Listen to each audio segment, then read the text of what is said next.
So this year, 2022, I was invited to the Hunt Fish Podcast Summit, and honestly, I got a ton out of it, a lot more than I thought I would. I didn't realize how many special guests we were going to have and the people that be able to interview and the conversations that were to be had.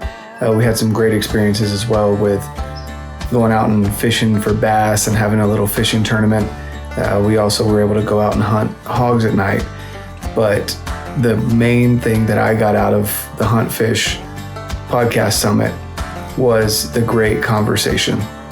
I was able to speak to the CEO and president of the Wild Sheep Foundation and his wife as well, who is running a part of the Wild Sheep Foundation that is called Women Hunt. Those were probably two of my favorite conversations because Gray pretty much convinced me that I need to be a sheep hunter, and Renee is coming from her own experience wanting to help other people to grow, especially women, find the resources that they need to be able to go out and hunt. Of course, there were amazing people and other podcasters there that I really enjoyed spending time with, figuring out how they're running their podcasts and how I can better be a better editor, producer of a podcast, a better host, ask better questions, and just seeing the kind of guests that these men and women had on their podcasts as well, it kind of blows me away. It helps me to aim higher, to be a better host. Again, as a podcast host, it's something that you're always striving to get better at. As well as those conversations, meeting people in the space that I know nothing about, as far as I was able to speak with the Gale Force twins, and they're amazing anglers that love to teach people how to be better fishermen and women, and learning a little bit about it from them and seeing how they were able to apply their tools into freshwater fishing as well, and we're just crushing it during the tournament. Meeting people from Texas that, again, I know nothing about, whitetail hunting in Texas, leases, things along those lines, and getting educated on the hunting culture that is down in Texas.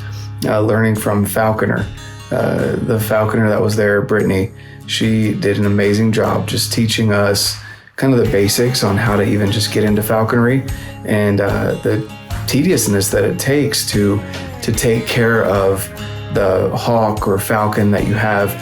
She happened to have a goshawk and a kestrel while we were there.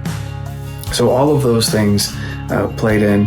I felt honored to be invited to have such a good, again, panel of guests that were willing to have conversations with us, share experiences that they've had in the outdoors world, how fitness has played a role into their lives, how their family life is super important as well, how that has helped shape and mold who they are, whether that be from their parents, grandparents, or even their own spouses and children, and how they want to apply, again, family, fitness, and the outdoors, which are my three main tenets, along with faith in there with family.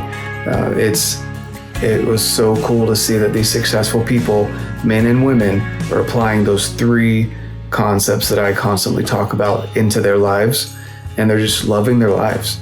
They truly are getting out, living their lives, and loving it, which is exactly what I say, a phrase at the end of every single one of my podcasts and what I put in my Instagram post, because I genuinely want people to get out, live their lives, and love it. So for me, that's what I pulled away from this year's Hunt Fish Podcast Summit. Looking forward to many more in the future.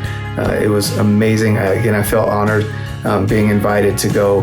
And thank you so much for everyone that put on such an amazing event, and being able to learn, again, from people that have been doing this longer than I have and know more people in the business.